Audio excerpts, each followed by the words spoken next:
Hey, this is Seth Farnell, the minister at the Portia Church of Christ, and this is episode 87 of the Midweek Bible Study. It's good to have you here. I hope that you are doing well. Hope you're having a solid week. I know we had a little bit of winter weather around here yesterday and before, but hope that you've been having a good time, and we appreciate you being here. Whether you're watching this, live with us now, or whether you're going to watch it later on and watch it on the replay. We appreciate you being here, and we hope this does some benefit to you. We hope that you can, grow your knowledge of the Word of God, and hope you can be encouraged, by what we study today. And we always want to, at the purpose, we always want to try to fulfill is to try to, gain a better understanding of what God wants us to do. And so we appreciate you being here, and we hope that you've been having a wonderful week. We always want to extend you an invitation if you are around the Portia area. Please feel free to come by and see us sometime. Right now we are meeting at 10 o'clock and 11 o'clock on Sunday morning and 6 o'clock for Sunday evening and Wednesday night. And so if you're around our area, at one of those times, then please feel free to come see us. We would love to see you. We'd love to worship with you and praise God with you, and just to get to talk to you. And so just know you always have that type of invitation if you're around Portia during one of those times. And also, if you ever have any questions or comments about what we studied tonight or about material that we cover, then please feel free to contact us, and we would love to talk with you about it. Love to answer any questions. We don't want to leave off with any misunderstandings or anything of that sort. But if you have any questions, please feel free to get in contact with us, and we'd love to talk with you about that. And because like we said, we appreciate you, everyone, who is here. But and also, if you have any suggestions or anything that you'd like to hear from the show, maybe like a topic or verse that you would like to hear covered, by our study tonight, then you can feel free to submit those as well. And we would love to tackle those topics or those verses that can do you some benefit. But tonight, with that said, tonight we have a special guest with us. We have Trey Allen. He is with us, and he is going to be studying with us, and he's going to be here and to tackle 1 Samuel chapters 1 and 2, looking at the prayer of Hannah. I know you're going to enjoy what Trey has to say, and you're going to enjoy his study and his preparation that he has put in. And so, Trey, why don't you introduce yourself and tell us a little bit about yourself? Hey, everybody. My legal name is Gerald Peter Trey Allen III, after my father and grandfather. However, Trey's one syllable, and it is still the name that I respond to quickest. So I'm one of 8 kids. My dad is been preaching in the Church of Christ since before I was born. So he's going on, closing on that 40-year, 50-year mark is in his sight. And so growing up in the church, I spent a little bit of time at a couple different Christian colleges, Rochester Christian and Crowley's Ridge, where I got to meet Seth Parnell. I got to spend a lot more time with his brother Josh the year before, but the amount of time I got to spend with Seth was pretty delightful as well. Recently married and just going through being 32 years old, married, and figuring life out. So lots of fun, interesting. If anybody wants to talk afterwards, I'm not hard to get a hold of. But that's a little bit about me. Well, it's great to have you here. What have you been teaching on or studying lately? Well, 2 things. The last thing I got to teach on, I volunteer as a preacher, and so some years that's very very hectic, and some years that nothing happens at all. So I haven't got to preach a significant amount this year, but the last one I did was on 1 Samuel, and the current series that we're going through on Sunday mornings is on Galatians. So last week was chapter 1 and 2. So I've been, but getting really into Galatians and trying to have kind of an understanding of exactly what's being said and by whom and to whom and for what purpose. And so it's been a very different but intense and intentional study as well. So Galatians and 1 Samuel, quite the pairing.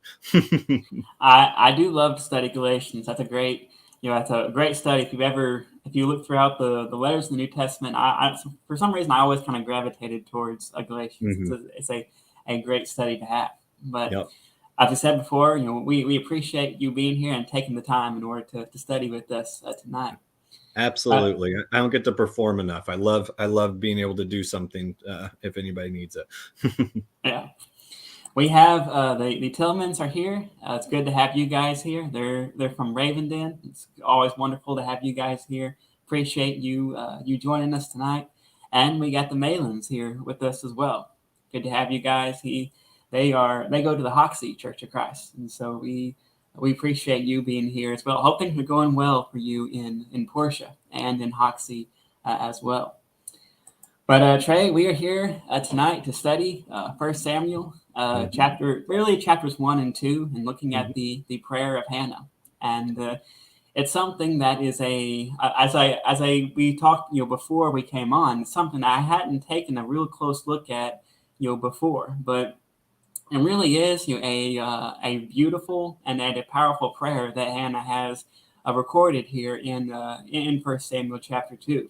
And there's some of these that we read about in the Bible. For instance, you think about the proclamation of Elizabeth. When she meets Mary, you think about the Magnificat. When Mary has that song that she has. You think about the song of Deborah and Barak when they had victory. These are there's several of those instances in where they have either this song or this prayer, and where they speak about really what has happened to them, and kind of the maybe the goodness and the wonderful things that come from that. And Hannah here, we have one of the same instances. And so when you read this, and I know this is something that you have studied extensively. Well, what are your first thoughts when you read the story, and when you see what the scriptures have to tell us in 1 Samuel 1 and 2? Well, it's very bizarre, because I think it's natural. It's the same one that most of us will have because of the nature of the story in itself. The way it's recorded, and just the way that things were communicated 3,000 plus years ago is in this story form. And it's a beautiful story. It's not a story that requires a lot of knowledge about anything in the Bible, just from a strictly hearing it and just following along like a fairy tale or something. And I think it's very natural to just kind of fall. And there's so much amazing things in Samuel. I mean, it's just so full of so much. So it's easy to get caught in kind of like a big adventure, where this is where it starts and this is where it ends up, and just be excited about, some specific thing that's about to come along. But then as you spend a little bit of time trying to analyze it, sometimes I try to practice the same way I look at the New Testament, and how intent and specific I need to be taking it seriously. When you just apply that same mindset to some of these Old Testaments, and trying to, the same way we try to, learn Greek and read it in the original and study the history so we can understand it contextually, going back 3,000 plus years is a pretty difficult thing to do, as far as to get to try and understand what was being experienced. But when you do, just like everywhere else in Scripture, the story of God and the power of God and the love of God just comes through in an inarguable and obvious way. And same thing happened in the study for me. It does. And then it's hard to fully appreciate this prayer that she has without knowing the story of Hannah and the woman behind the prayer. And that's like I said, that's 1 Samuel chapter 1 kind of deals with the woman Hannah, and then we have her prayer then in chapter 2. And like you said, it's sometimes easy to, like you said, to get caught up maybe in that adventure, or kind of do kind of like event hopping, like go from big event to big event, and kind of miss the things that are in between.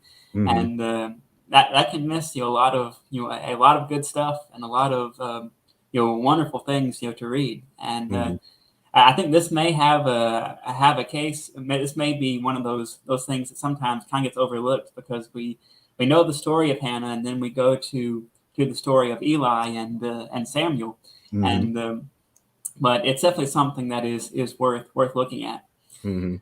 And a part of me is encouraged because the same way that I found people took the story of Samuel and his experience in the temple with Eli, I think that it's not that Hannah was this magnificent hidden gem and that the rest of the book is just action. There's significant things to be learned from all of it, and the parts that I've known people to really pay attention to, they always seem to take it seriously and with a kind of openness that always seems to be a blessing. So it's not out of character for First Samuel to turn over yet another story that we should pay attention to and try to understand how we can apply that to what we're doing and how we experience God.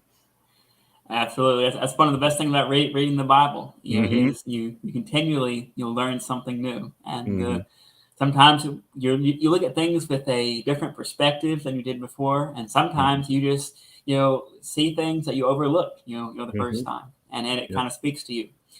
But Yeah. as we said, we mentioned before, the main character in the story is this woman by the name of Hannah, Yep. and what kind of woman, when you kind of try to describe this woman, who is this this character Hannah? What should we know about her when we read this story, especially when we get to this prayer? What should we know Mm-hmm. about this woman Hannah?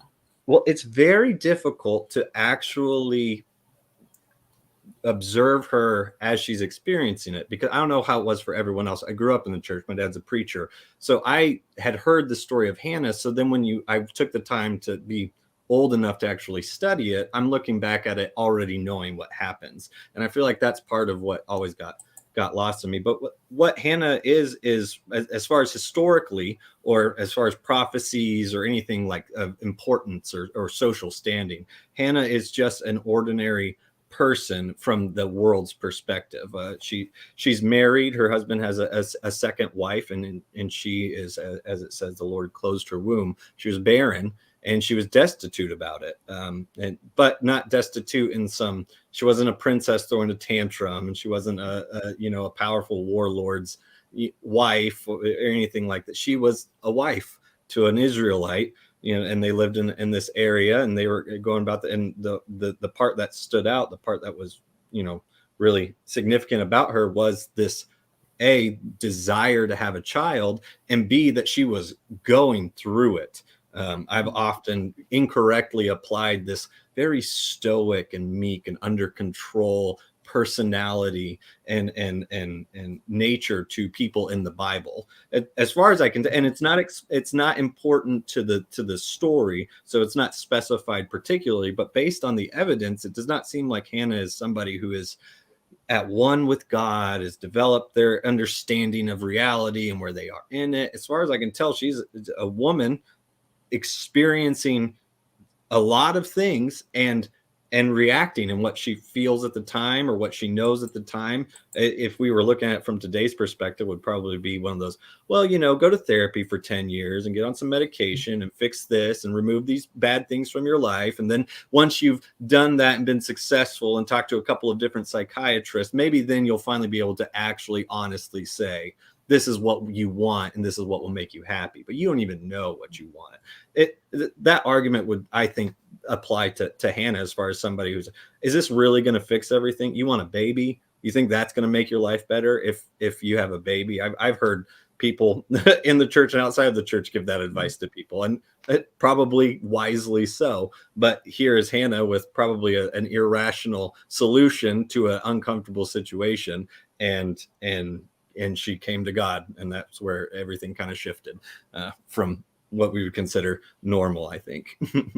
Yeah, she. I think in verse in chapter 1 is when she's speaking to Eli. She says that I'm speaking out of vexation and anxiety. Like Yes. those aren't peaceful And, emotions and as or far as I can tell, for good reason. She was not being she was not finding problems where they did not exist. It talks about her rival, the other woman, like really letting her know that you can't have kids, and that's why I'm here. And haha, look at you. Let's make your life extra miserable. There's a reason that Hannah was vexed and looking for some comfort or some satisfaction to her her situation. to be sure.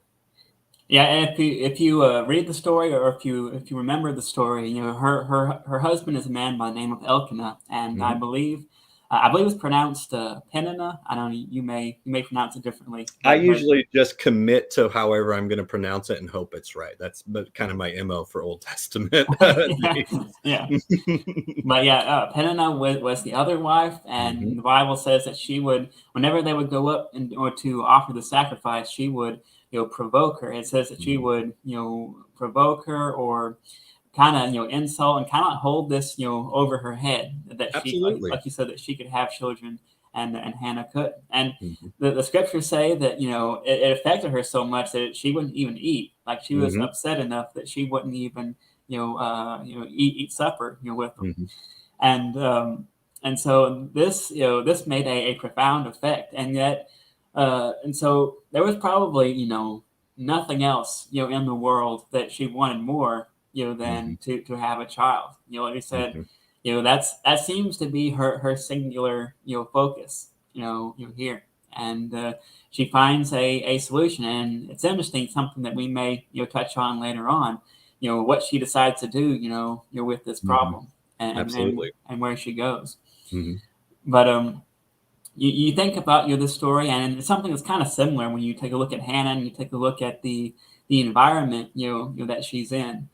You know, what kind of world was Hannah in, at this time? Mhm. In order, as you know, we often try to keep, or we should try to keep, the stories that we read in the Bible, and in their context, in the world in which they were written. Like, we Mhm. don't want to impose, modern things on a story way back then, because Right. it's not going to work out that way. Mhm. But what was the world like, in Hannah's day? If we were to step back in her shoes and see, what was going on at that time, what would you say were some things we could get from how the world was like during her day? Well, the world was, I think the part that would be the most shocking and the hardest for us to understand is definitely that 3,000 years ago, having enough to survive was still a pretty pressing issue, even in some more developed countries, which is just very foreign to us, because now getting surviving has a lot more to do with finding some way to be productive in order to earn, as opposed to I need to go and kill what I eat. I need to grow what I eat. And if I don't kill enough and if I don't grow enough, then I'm not going to eat, and I don't have money. I don't have in building your own things and stuff like that. The geographical location, for whatever reason, I find interesting. They were estimated to either be staying at occasionally or to actually reside in the city about 30 miles north of Jerusalem.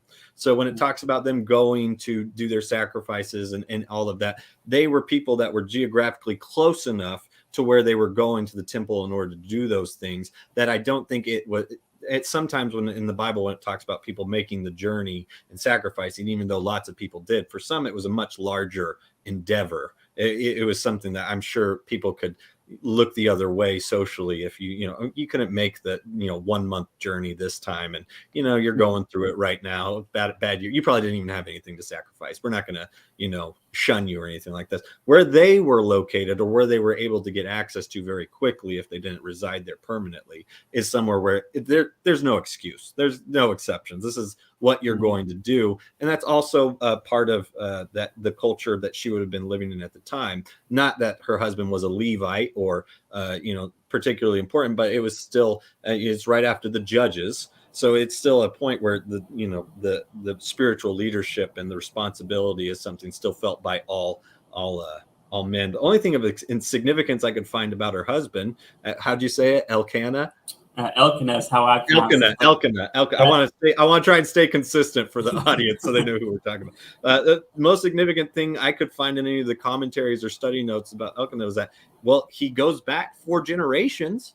And mhm. so that's not nothing at this time. At this time, being the fourth generation of a family was that's pretty good. That's so very wildly different. I mean, the way that people lived with one another, the way that families would stay together, and all of that kind of thing. So her husband seemed to be someone who was relatively well off for the time, not someone significantly wealthy, Mhm. certainly not a leader or a mayor or anything, but but someone of relative success.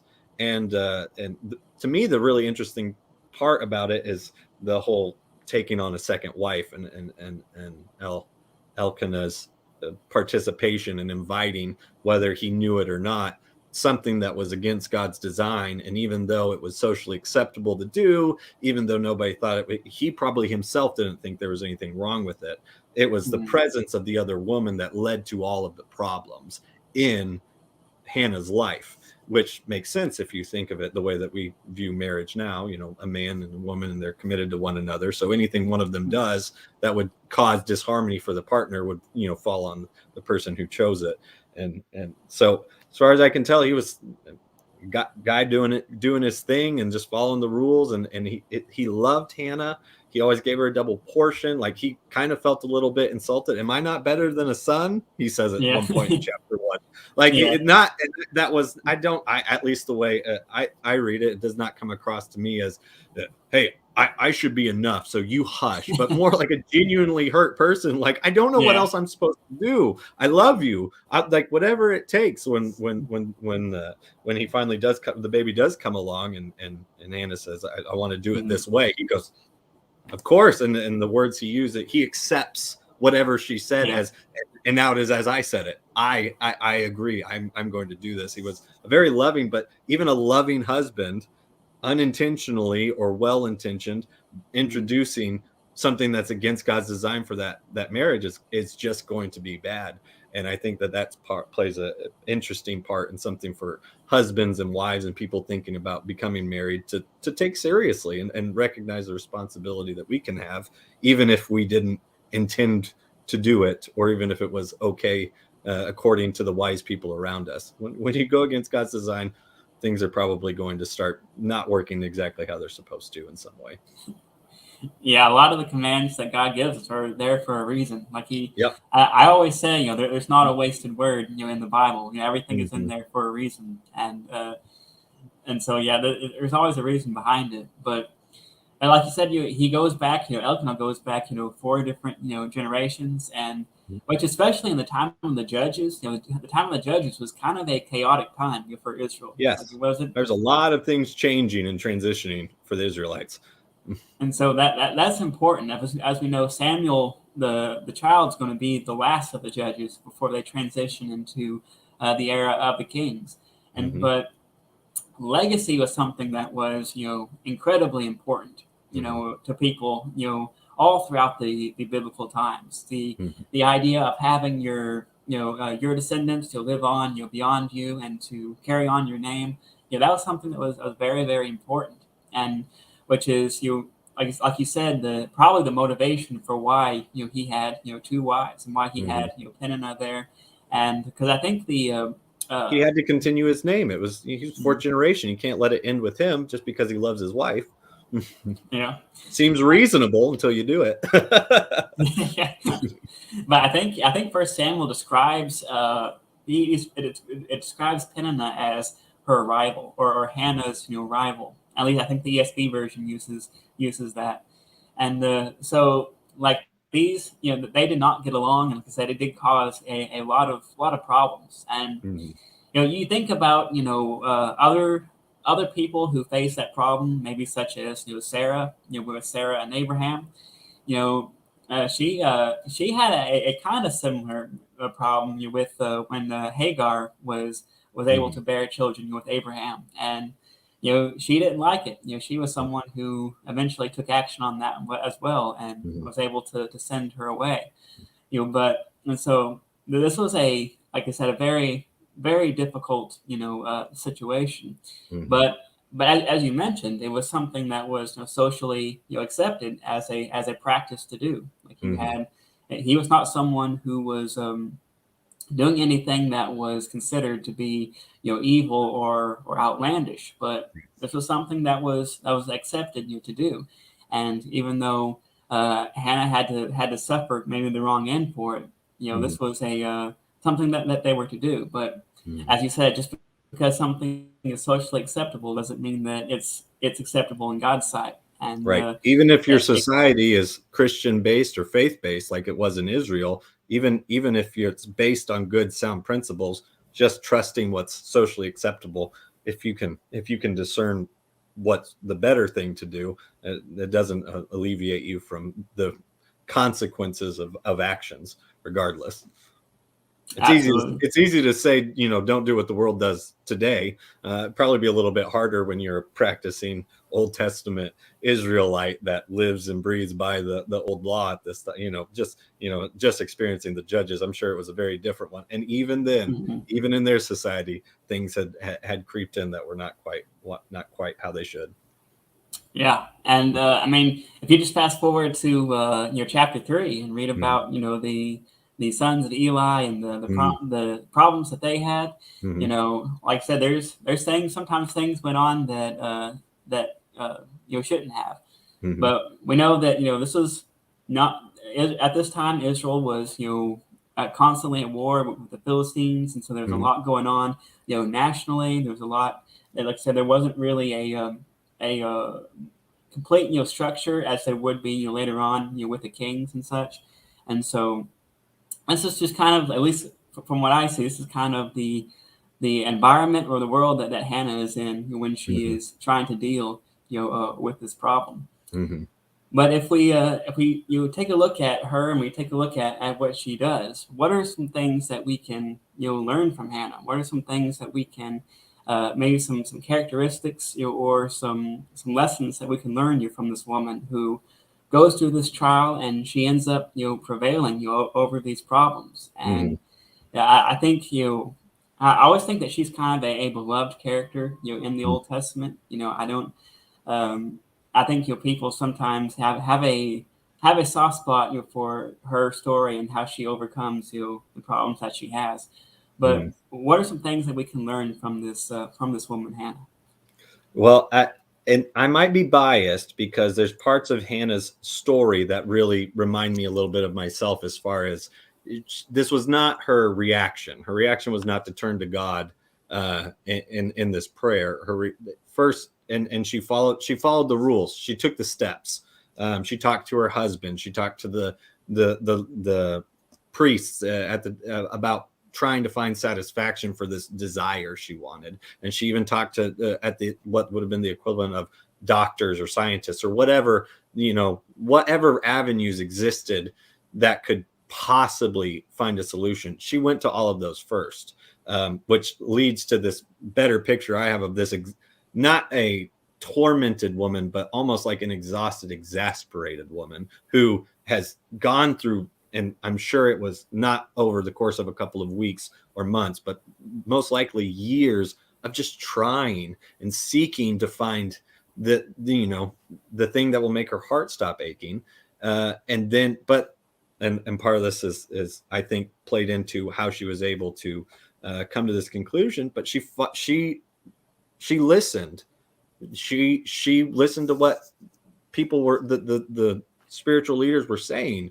She had a pretty good understanding and trust of God and what he was capable of and what he wanted for her, based on that, despite her extremely chaotic situation, extremely stressful. And then some might say, when she hit rock bottom, I don't know if she'd hit rock bottom. I wasn't there, but I do know eventually she came to the conclusion of, it's not like I'm sacrificing anything else. I've tried to find satisfaction, and God says he can give me satisfaction. So I'm going to meet him and talk to him and trust him and mean it, and not predetermining an outcome, not putting parameters around what God can and can't do in her life, but just to come to God as a child to a father and saying, this is my heart's ache, and I'm giving it over.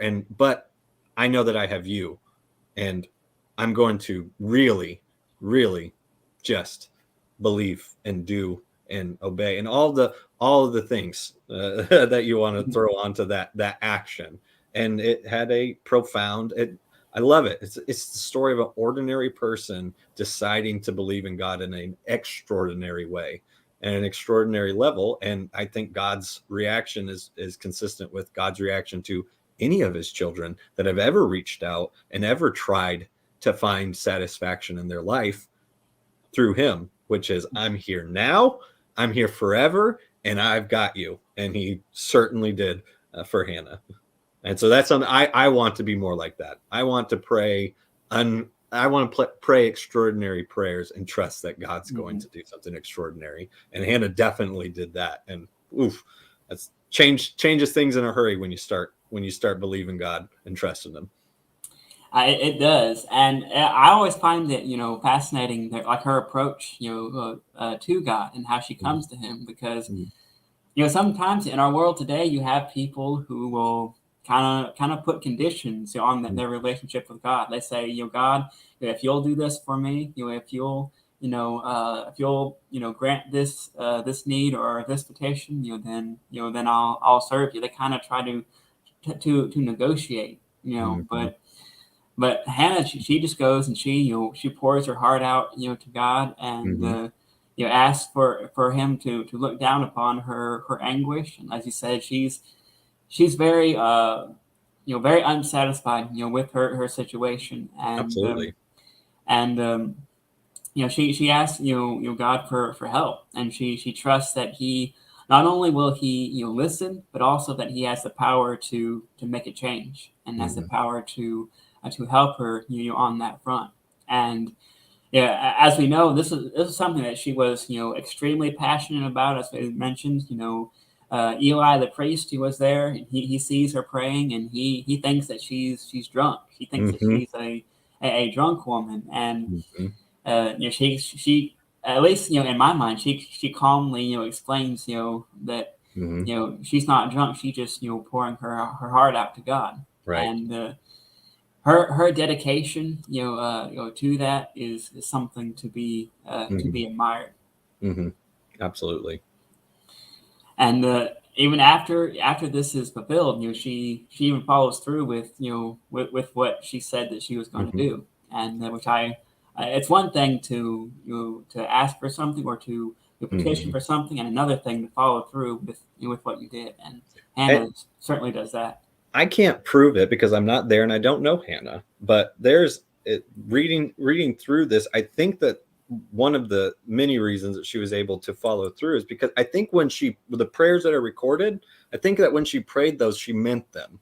And and that's a really hard thing to measure. That's a really hard thing to figure out. But there's just a significant difference between saying the words and meaning the words. And Hannah definitely demonstrated. I mean, there's a character quality to take. Mean what you say, and then always we've got the whole New Testament and the whole Bible at our fingertips to find lots of instructions on when we ought to pray, which is all the time. Talk to God and mean what you say, and when you do, it's different than trying to remain in control of situations based on our own strengths or wisdom or things of that nature. There's something different and profound about surrender of a fear or a situation or a dream or something you're trying to achieve, genuinely giving that to God.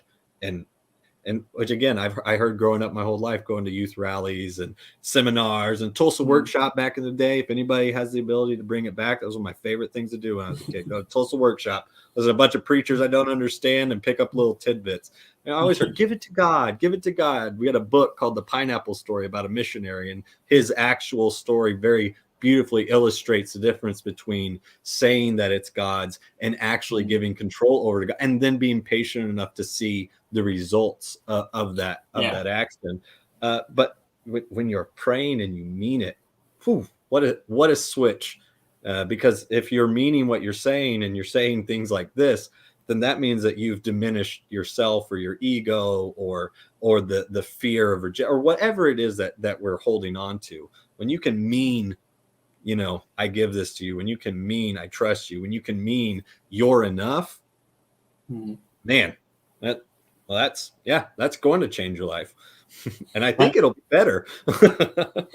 Yeah, that definitely has some power to it. I mean, you think back to Jesus and his criticism, of the Pharisees, and the Sadducees. One of his criticisms was that, you go in the marketplace and you make these long prayers, and they're really just empty words. They're hollow words. You just say them in order to get the praise, men.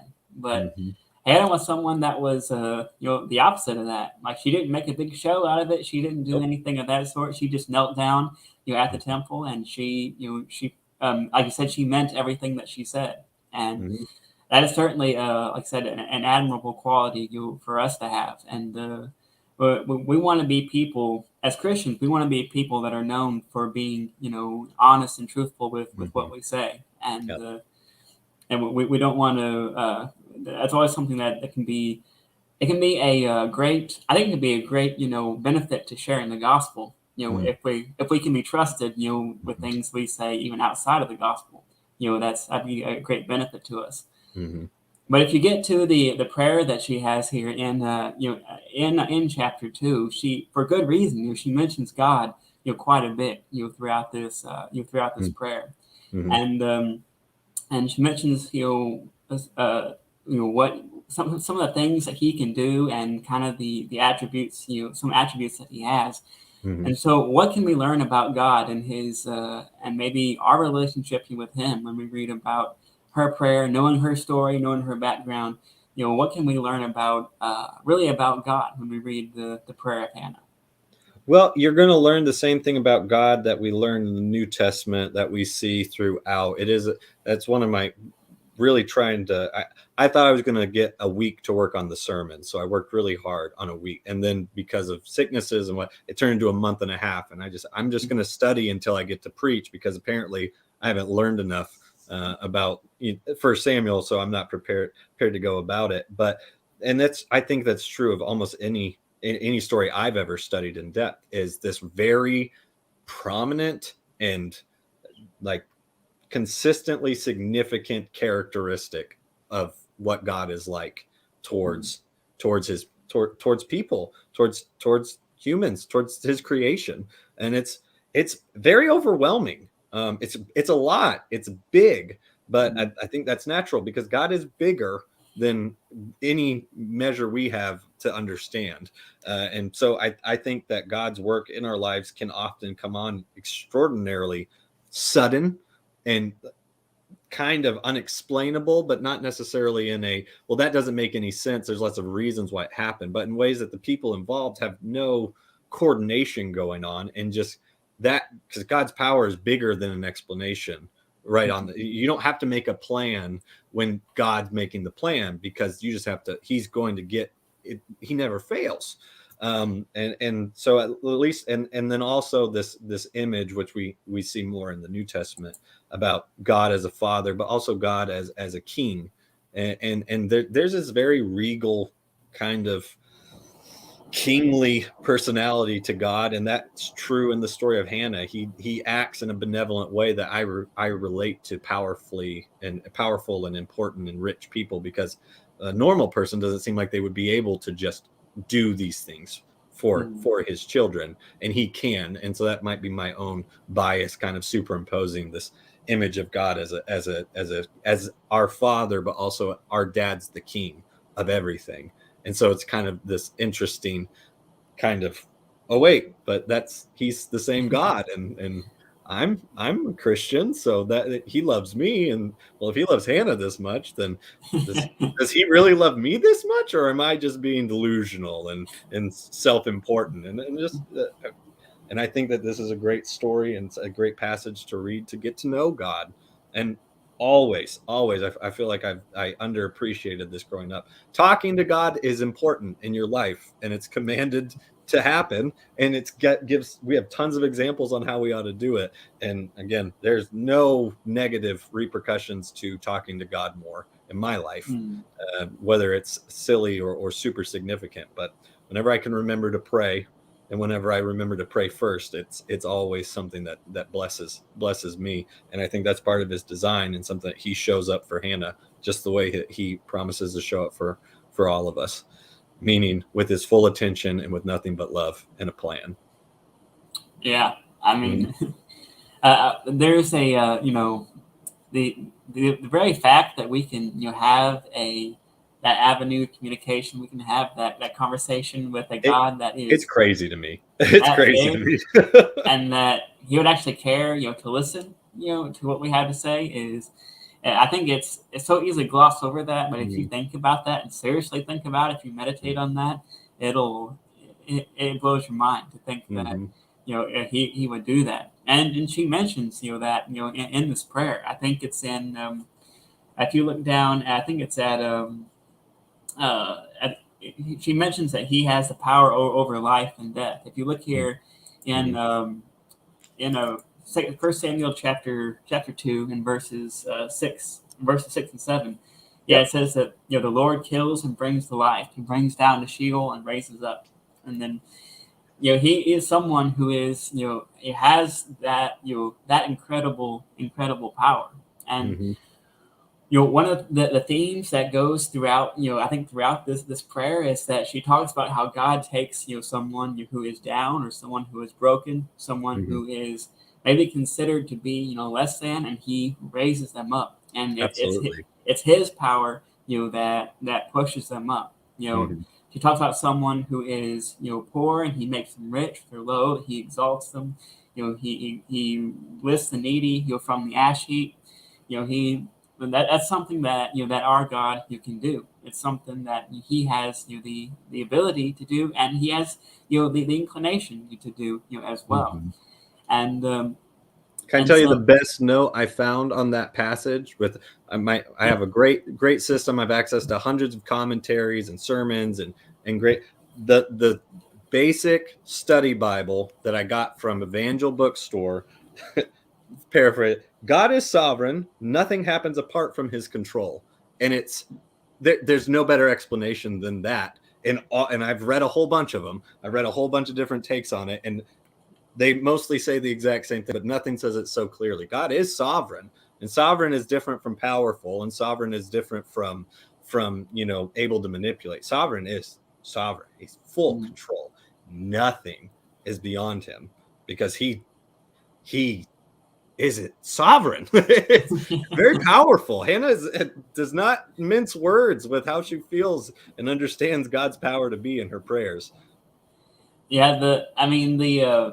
God, He's someone who he created everything that we know that is in existence. And Mhm. if he can create that, Mhm. the creation is not bigger than the creator. And so if he has someone who can bring this world into existence, he has the power to change our life or to shape things in our life. And I always love here in verse 9 where she says, he will guard the feet of his faithful ones, but the wicked shall be cut off in darkness, for not by might shall a man prevail. you Mhm. know she recognized that she didn't do this on her own. This wasn't her strength or her willpower or her skill that made Mhm. this come to pass. But this was the power of God, and she gave full credit and full glory to him for what happened. This was a passage that I wish I could have preached 45 minutes on alone. It just translated to my life completely because studying her and understanding the process that she most likely, it wasn't there, can't be exact on her exact Mm, motions, but she was proclaiming this not as a idea but as an experience. The world has no power. The world, like, might mhm, means nothing when it comes to things that matter, because at where she was as a barren woman at that time, this was impossible. In the same way that now we look back at some diseases and go, oh, I can't believe that was ravaged the world. Now we knock it out when you're 4. And 100 mhm. years from now, medicine and technology, they'll look, and it doesn't matter at what point in history we are, there will always be things that seem impossible to us Yeah. in all of our power and glory and might and intelligence and wonder. And there's so many of those things happening with people. I'm not here to put people down, but compared to God, compared to sovereignty, compared to perfection, that's not a problem. And she recognized that, not just because she was a good person who read her scriptures and believed it, but someone who went into the world and asked for real help to a real situation and found Mhm. nothing of significance or help or aid. Yeah. It's definitely it's a powerful lesson that we can take from. Like I said, she describes her experience with this and Mhm. her firsthand experience. This is not something that she heard from a lecture. This is something that she lived through, and Right. she's proclaiming this. Hmm. But it's good to have. We have a few more people that have jumped on here. It's good to have Nancy Medlock with us, and as well Crystal Hudson. It's good to have you guys here, and I hope things are going well for you. I hope you're doing good. And we also have a brother from India is here with us as well. Good to have you here, and I hope you're doing well over there.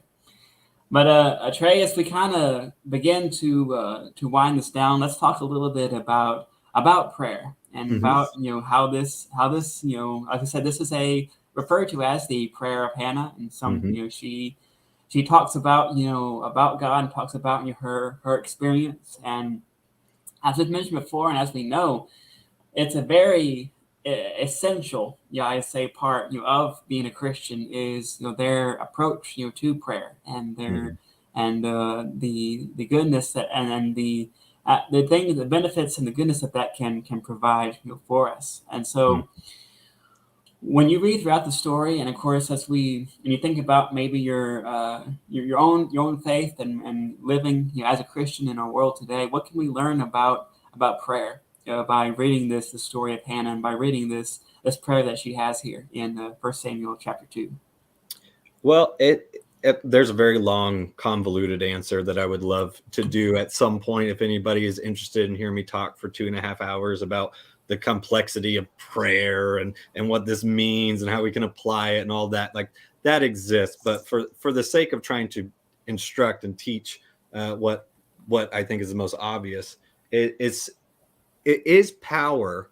But it also shows, I just like the rest of scriptures, I 100% think that it all works together. There's nothing I've ever read in any part of scripture that does not harmonize with the overall story and the overall experience of God's people throughout. And so the prayer of Hannah, if you isolate it and just look at what it is in that moment, it'd be easy to talk about how powerful it is. But when you put that in harmony with the rest of the instructions, even from Jesus and the apostles in the New Testament, this idea of praying first and praying without ceasing, which we find in other scriptures.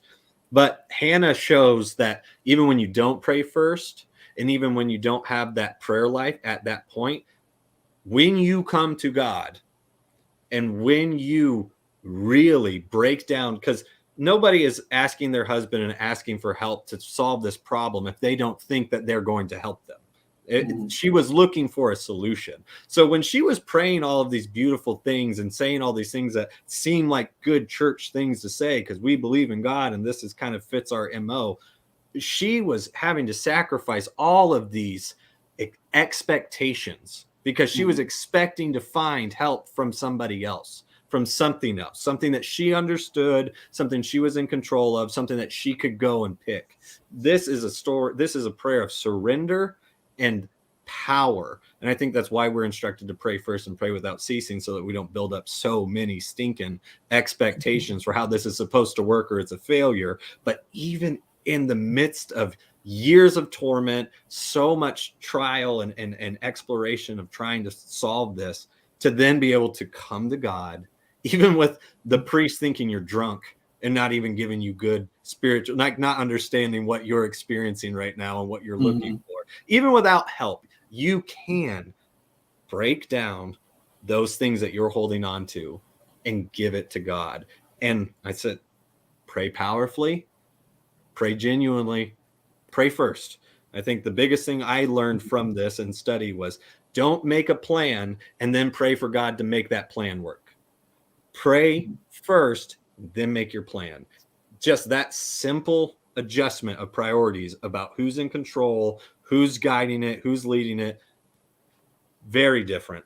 And I did not have that that lifestyle choice before I did this study on Hannah. So that was the most impactful thing for me through my studies.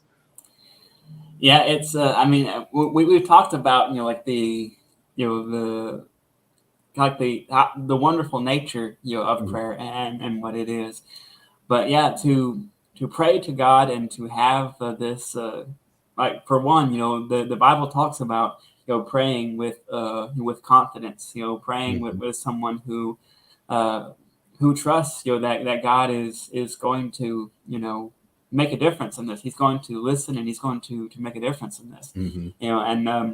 And not just praying and putting out these words and maybe hoping for an answer, but being someone who is expecting that. And we also know James talks about submitting ourselves to God, and that's one way in which we can stay faithful. We can keep away from Satan, is to submit and to be someone who submits not only to the commands of God but also to the will of God as well. And as you said, praying first is something that is that's something that's pretty big. It's not in my wheelhouse. That came out of left field for me. I was like, what? I've never done that. I've always made a plan before I prayed. Oh, I've been doing that a little bit backwards for a little bit. Well, you think about the story of Israel when they were coming into the Canaan land. Some of the biggest times in which they got in trouble was when they didn't ask God first. They didn't go to God. They said they didn't. I forget what the actual word is, like intercede for God, or they didn't ask God what they should do first before they went and did it, and they made several mistakes because they didn't do that first, which probably could have been avoided. And so the being someone who has that constant conversation with God can make a big impact in your life. And I know one of the things that I dealt with as I've been growing in my faith is I thought you only go to God for the big things, for the major things in your life, like those are the only things that you pray for. But in reality, if you're someone that's going to pray without ceasing, that means that you give your life to God, and you talk to Him about those things that are going on in your life. And those, if you have things that are causing you vexation and anxiety, like Hannah was experiencing, then you pray to God about those things. If you're someone who is, if it's something that is maybe it's relatively small in the big picture of things, talk to God about that. He's someone who wants to hear. And and that's something that that I've experienced as I've grown in my faith over the years. And he wants to hear from us. And I think Hannah is a good example of a positive approach to prayer in this case. Well, and then just kind of as we're wrapping things up, something that you said earlier that I think really reflects in this story. You were talking about how God is in control of nature and His creation. And I think that we trick ourselves. I've tricked myself into thinking that I'm above nature because man is supposed to, take care of nature. But God created us. And so there's difference in prayer when you're praying to someone, to God, and asking for Him to change His creation, also including myself as part of that creation. If I think God can stop a tornado, and if I think God can do it, God can help me conquer my temper. Like I can become the type of person that is no longer a slave to this, not because He's going to snap His fingers and there you go, you're not angry anymore. But if you say this is what needs to happen, and I need your help, God's going to help you because you're His creation as well. And I think He has an idea of there's a perfect Seth and a perfect Trey, and we'll probably both see Him when we get to heaven.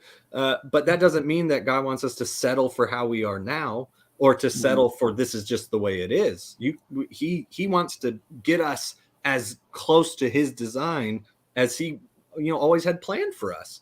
And so part of that power that comes in the prayer of Hannah is also that there's a difference between please help my friend get pregnant and change me. I'm your creation, make me what I need to be, show me where I'm supposed to go, and give me the fortitude to do it every day. That's a very different approach to God and what you're allowing Him to do in your life, and trying to control and maintain this autonomy and stuff. And I think it's the hardest concept for me to live, the whole dying to myself. It's just very hard to do as a person. So it's not a condemnation or, just figure it out, guys, read a couple of sentences and you'll know what's going on. Like, no, that takes work and it takes divine intervention. But Hannah shows, ask for divine intervention. He's right there. He's with us. He wants us to be good. Yeah, and that's the thing about that is that's not easy. Oh Being no. someone who trusts God, especially on the level that Hannah does in this case, Mm-hmm. that's not easy. We want to. There's a thing. I think there's a natural thing in us that we want to, be in control. We want to, like I said, be over the things that we do, solve our own problems, and do things of that sort. We're not comfortable with the unknown or with uh, maybe might be even someone else being in charge of what we do. Mm-hmm. But so it's not easy to get into that mindset and think about God in that way. But it's there's so much benefit. There's so much goodness that can come out of an approach like that to God, and Mm-hmm. praying to Him, and having that peace that comes from that type of approach. I think Mm-hmm. it's important, even though it's not maybe not natural, maybe it's Right. not easy, but like I said, something that can be quite good for us. Mm-hmm. But Trey, we're going to wind down here. We appreciate you being here. Do you have any closing thoughts or any on the story of Hannah? Please take time to read it when you have time. My recommendation, this gave me more I'm determined to challenge people to pray, and not pray the way I'm telling you to pray or pray a certain way, but just a day when you pray, God, I want to read your word and just show me what I need to see. Let me read what I need to read. Give me the stillness of mind, the attention. And I really want to do this. This is a life-changing book. And by the book, I mean the Bible. And included in that is First Samuel. And I really love getting into the Old Testament. And man, it's such an encouragement. And it's very empowering. And it's empowering in a way that shocks me, because it's not empowering in an ideological or get up and put this on a banner. It's very empowering in I know that your life seems overwhelming, but when you invite God into it, you're going to be amazed at what changes for you. And other people might not even notice. And that doesn't matter because it will change your life for the better. Yeah. I wrote down all of the other things that you could study in First Samuel, just the first chapter. And these are broad topics that come with 2 to 5 hours worth of commentaries and historical study. And it is so full. If you read this book and you're not completely distracted, or these 2 chapters, there's tons of things in there for God to speak to you on. So it is a very generous passage for teaching. So I'd recommend, if you can. It's one of my favorite things, even though I've been studying and studying, still throw on a favorite sermon and read through it every once in a while. Just it's good. It's encouraging.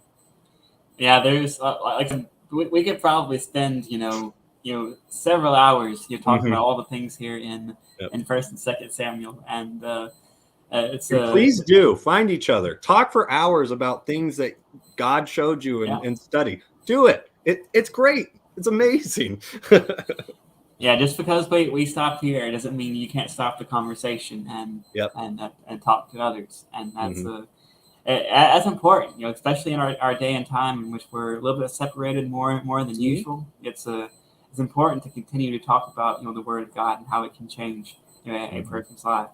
Yeah. But as I said before, Trey, we really appreciate you coming on and spending your time with us here tonight. Anytime you want me, just let me know. I'll show up. Oh, we appreciate that. If somebody wants to get in contact with you or with the church that you attend, how can they do that?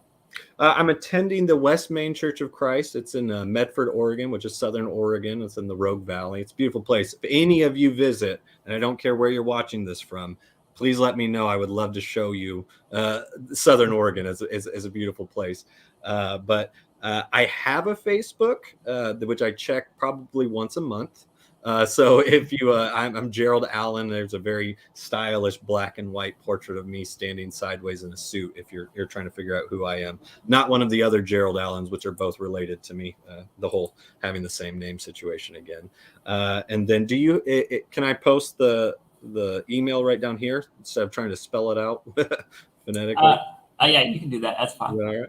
And this is my email that I check every time something gets sent to it, because all my bills go through there, and I have to stay on top of that.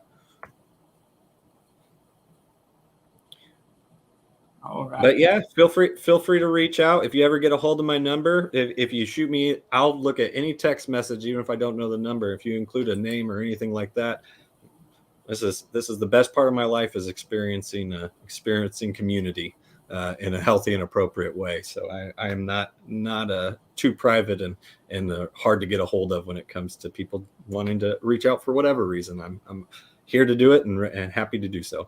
So I'd love to meet all of you, and I'll give you a big hug and a kiss if I ever get to see you in person, and it won't get us tossed in the county lockup or whatever. I don't know. I can't keep up with what's allowed and not allowed anymore. Well, we wish you the very best. Hope things go for you. Appreciate it. We had Ted Hook Knight. He comes here and he says, "Thank you, brothers." And if you ever want to hear a good preacher, then he's a phenomenal preacher, and so we appreciate you being here as well. Mm-hmm. But we were going to sign off here tonight, and so we hope that this has been a wonderful study for you. Hope it's done you some good, and we hope that you'll be back and join us next week. At 7:00. We'll be here for the midweek Bible study, and we hope that we'll have another. I think we'll have Andrew from CRC. He's going to be here with us, and so I hope that you can join us then as well. But absolutely. Trey, we appreciate you being here, and we'll catch you next time. As I said, hope that everything goes well for you, and if this has done you any good, then we hope that you will share it with someone, and hope that they can enjoy what we've said tonight as well. But until then, we hope that you go out and be the light of the world and glorify God in everything that you do. We'll see you next time.